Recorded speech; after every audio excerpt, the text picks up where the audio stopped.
तीर्थेश वर्धमान स्वामी के शासन में हम सभी विराजते और उनकी यह पावन पीयूष देशना हम सभी के लिए परम उपकारी है। अनादिकाल से हमारी आत्मा में जो जन्म, जरा और मृत्यु रूपी रोग लगे, उन रोगों का उपशमन करने वाली कोई परम औषधि है तो वह एकमात्र यह जिनवाणी। भव्यात्मा आचार्य भगवंत सोमप्रभ स्वामी हमें पहले दिन से ही शिक्षा दे रहे थे, भाग लो या भाग लो। सिंगे जी, भाग लो या भाग लो।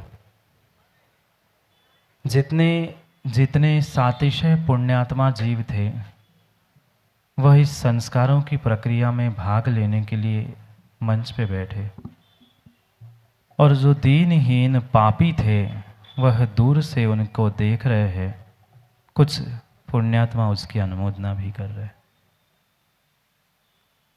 विश्वास मानना जीवन के वह अनमोल क्षण हुआ करते हैं माँ, जब निर्ग्रंथ गुरु का हाथ किसी के सर पे रखा जाता है।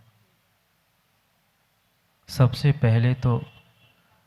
पहले तो मैं उन माँ बाप को बहुत बहुत धन्यवाद देना चाहता हूँ, जिन माँ बाप ने ऐसी संतानों को जन्म दिया जो आज यहाँ बैठकर कहीं न कहीं अपने जीवन के उत्थान को, जीवन के कल्याण को प्राप्त करने का पुरुषार्थ कर रहे हैं। क्योंकि इस संसार में इन लोगों में और विशेष करके युवा अवस्था में कुछ ऐसे स्थान राग के हुआ करते हैं जिनको व्यक्ति कभी नहीं छोड़ना चाहता। चाहे बाल हुए, चाहे दांत हुए, चाहे गाल हुए। पर ये कितने महान युवा और युवतियां हैं जिन्होंने अपने बालों के साथ उन अन्य बालाओं का त्याग करते हुए वास्तव में धर्म के संस्कारों को प्राप्त करने का प्रयास किया। पुनः पुनः इन सभी युवाओं को और सभी युवतियों को कई बार आशीष देते हुए मैं उनके पुण्य की सराहना करना चाहता हूँ कि राजीव भाई, विश्वास मानना, जो ऊपर सौरभ बैठे हैं ना, जिन्होंने गुरु के कर कमलों से संस्कार प्राप्त कर लिए, विश्वास मानना कहीं न कहीं माँ आपने पाप करते समय भी भगवान का स्मरण किया होगा, और शायद उसी का ही प्रतिफल है कि साक्षात ऐसे धर्मात्मा संतानों को आपने जन्म दी। एक एक बच्चों की मुकेश जी पीठ थपथपाने की आवश्यकता है। आज जहाँ मंदिर में आने से, गुरु के पास पहुँचने के लिए युवा और युवती कतराती है, ऐसे इस खोटे काल में उन्होंने अपने सर का मुंडन करते हुए पापों का मुंडन करने का निर्णय कर लिया। ये उनके लिए बहुत बड़ी जीवन की उपलब्धि, और ये आने वाली पीढ़ी के लिए, आने वाले समय के लिए, शैलेन जी, ये आने वाले समय के लिए, विदिशा के लिए, ये गुरु के करकमलों से प्राप्त हुई धरोहर है। वे तो अपना काम करेंगे ही, पर माँ, आप उनके नियमों का पालन नहीं कराओगे। कैसे कैसे निर्दयी माता पिता है। वे फोन करके माता महाराज के पास आके कह गए, महाराज जी कहीं शादी में जाना है, कहीं इसमें जाना है, नियम का पालन नहीं होगा, बाहर पढ़ने जा रहा है। वह सीता धन्य है, वह सीता माँ धन्य है जिसने मुनिराज के सामने संकल्प लिया। मुनिराज कतरा रहे थे, एक त्रियंच निवेदन कर रहा था, भाव भा रहा था कि मुझे भी कुछ व्रत मिल जाए, मुझे भी नियम मिल जाए, मैं भी व्रती, मैं भी धर्मात्मा बन जाऊं। पढ़ी है कथा, उस गिद्ध पक्षी जो मांस खाने के अलावा कुछ नहीं खाता था, वो हाथ जोड़े खड़ा था, भावना भा रहा था निर्ग्रंथ गुरु के चरणों में। गुरु सोच रहे थे इसको कैसे नियम दिया जाए, ये कैसे नियम का पालन करे। सीता खड़ी खड़ी कहती है, माँ क्या उनसे भी आप गए बीते हैं? वह सीता ने कहा, मुनिराज, गुरुदेव आप तो इस गिद्ध पक्षी को नियम दे दो, मुनिराज ने कहा नियम का पालन कौन कराएगा, उसे शुद्ध भोजन कराएगा कौन? धन्य है वो माँ के परिणाम, धन्य है वो माँ के परिणाम। उस सीता ने, उस माँ ने कह दिया उस गिद्ध पक्षी का भोजन मैं कराऊंगा। और आज की माँ होती है कि स्वयं ही आलू प्याज खाने की प्रेरणा देती है कि यदि बाहर जाएगा तो क्या करेगा। कैसी माँ है, कैसी निर्दयी माँ है, कैसे निर्दयी माता पिता है। तब आश्चर्य होता है, तब आश्चर्य होता है जब माता पिता भी बच्चों के उस नकार में, उनके निषेध में भी हाँ कह बैठते हैं। आगे ध्यान रखना, आगे ध्यान रखना। जितने जितने जीवों ने संस्कार करके अपने जीवन को बदलने का प्रयास किया है, उनके ही कहीं ना कहीं कुल और परिवार साबुत रहने वाले हैं। बाकी के सामने बहुत बड़ा प्रश्न चिन्ह है, बहुत बड़ा प्रश्न चिन्ह है। आज जितनी जितनी समस्याएं सामने दिख रही है, कल हर घर में खोजने की आवश्यकता पड़ेगी सिंगे जी कि मुनिराज के आहार होंगे कहाँ। युवा और युवतियों ध्यान रखना, जो नियम कोई बहुत बड़े नियम इसलिए नहीं दिए गए हैं कि उसमें आप अतिचार अनाचार लगाओ। सामान्य नियम है जीवन में। जो ये संकल्प किया है कहीं भागकर शादी विवाह मत करना, बहुत अच्छी बात है, करो ही मत। और करना ही है तो अपनी आन, अपनी बान, अपनी कुल, अपनी शान, अपनी इज्जत, अपने माता पिता और अपने गुरु के संस्कारों का ध्यान रखना कि तुमने सबके साक्षी पूर्वक ये व्रतों को धारण कर लिया। क्या देखने वाले, सुनने वाले इतने निर्दयी है कि आपने जो नियम सुने वह नियम भी माताओं नहीं ले पाओगे?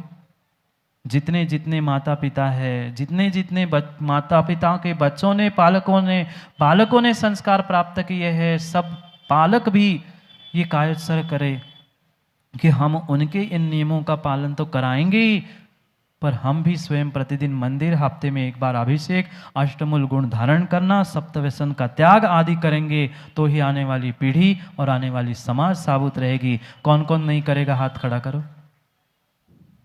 माता पिताओं से पूछ रहा हूँ, कौन कौन माता पिता है जो शराब पिएंगे बच्चों के साथ?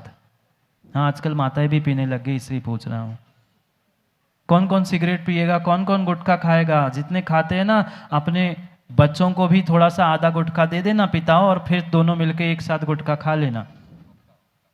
चाहे हुक्का हो, गुटखा हो, आप जो जो व्यसन है, कम से कम यहाँ बैठे बैठे इतना संकल्प करना। हाथ खड़े करो ना, कौन नहीं कर सकता। छोटे से नियम हैं जो उनको नियम अभी महाराज ने पढ़ाए। 2-3 नियम तो आपके वैसे ही हो गए, शादी तो हो ही चुकी है, अब दूसरी तो विचार है क्या? दूसरी करने का तो नहीं है ना मसाला? नहीं तो मसाला कम पड़ रहा हो तो विचार कर लो, सोचो, विचार करो। जितने जीव यहाँ बैठे हैं पहले सब कायोत्सर्ग करो कि हम स्वयं इन नियमों का पालन करेंगे और इन बच्चों के भी नियमों का पालन करेंगे। करो कायोत्सर्ग, जल्दी कायोत्सर्ग करो। राजीव भाई, एक ही को संस्कारित कर लेते, एक ही क्या करें? पुण्य भी तो चाहिए, पुण्य भी चाहिए। बिना पुण्य के गुरु के हाथों से संस्कार प्राप्त नहीं होते। क्यों जब गुरु का आशीर्वाद मिल रहा था, आदित्य कैसा लग रहा था? कृष्णा, तनिष कैसा लग रहा था? अब बताना, कीमत बालों की है संयम की, गुरु के आशीर्वाद की?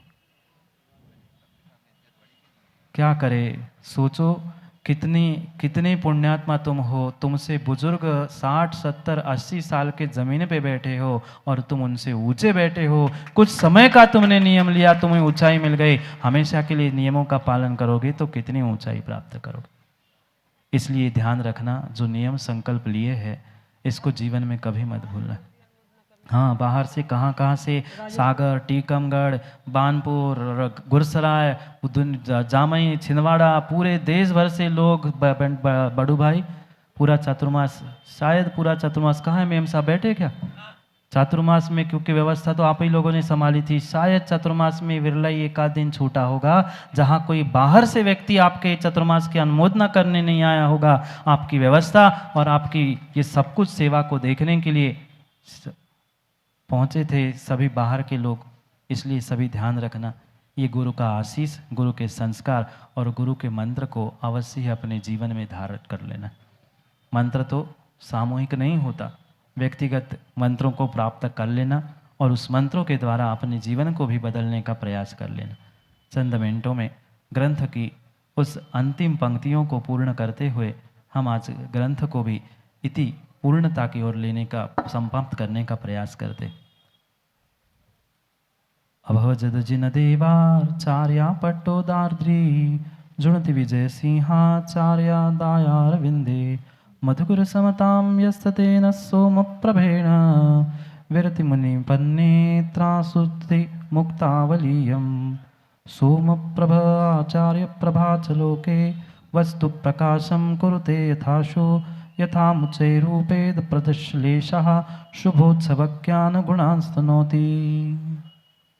कितनी सरलता और कितनी सहजता हमारे आचार्य भगवंतों के भीतर थी।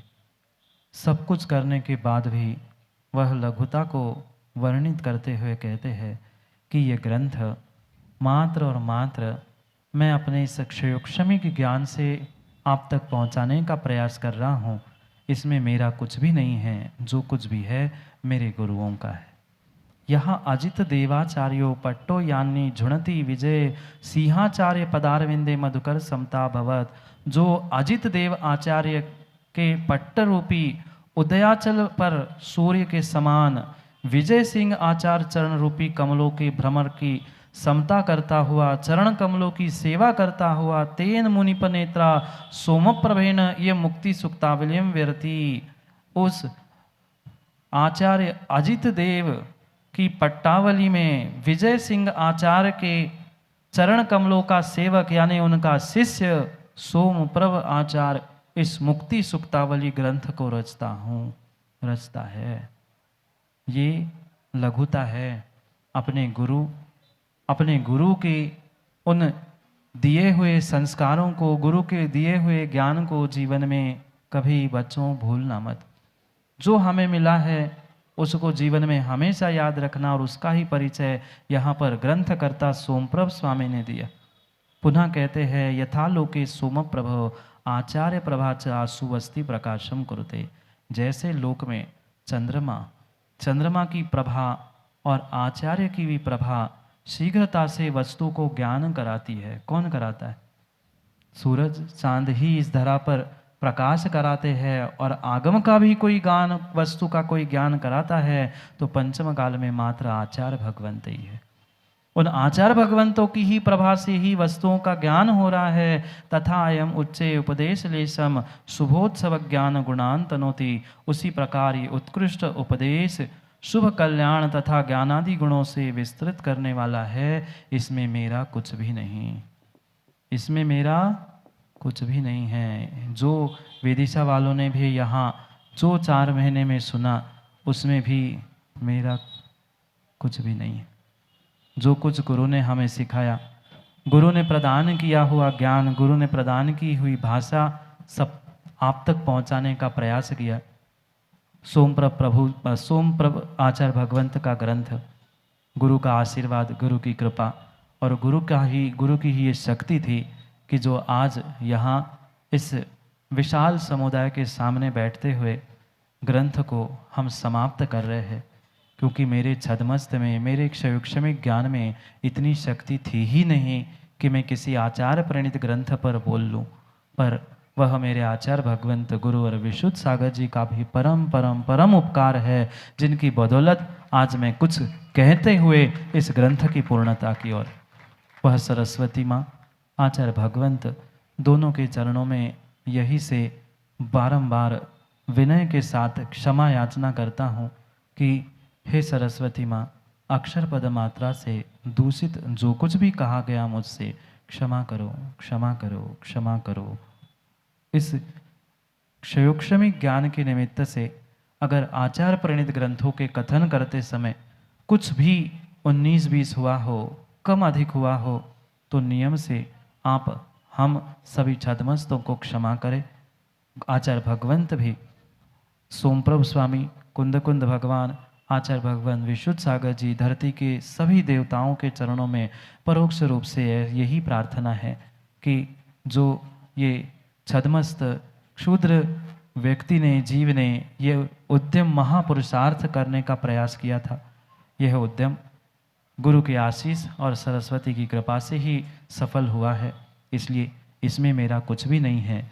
जो कुछ भी अच्छा लगा, जो कुछ भी अच्छा लगा वो माँ सब मेरे गुरुदेव का है, और जो कुछ भी कमी लगी वो व्यक्तिगत मेरी।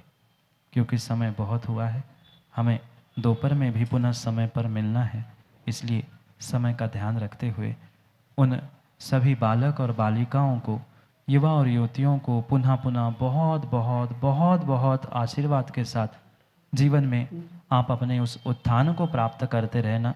और जितने जितने उनकी अनुमोदना भी करने आए हैं, चाहे विदिशा के हो चाहे विदिशा के बाहर के हो, उन सभी के लिए पुनः पुनः आशीर्वाद है कि आप ऐसा ही कार्य करते रहना। जीवन में वो भी क्षण कभी आए, आज नहीं तो नहीं, कल कभी गुरु के कर कमलों से उन संस्कारों को प्राप्त करते हुए अपने जीवन को बदलने का प्रयास करो।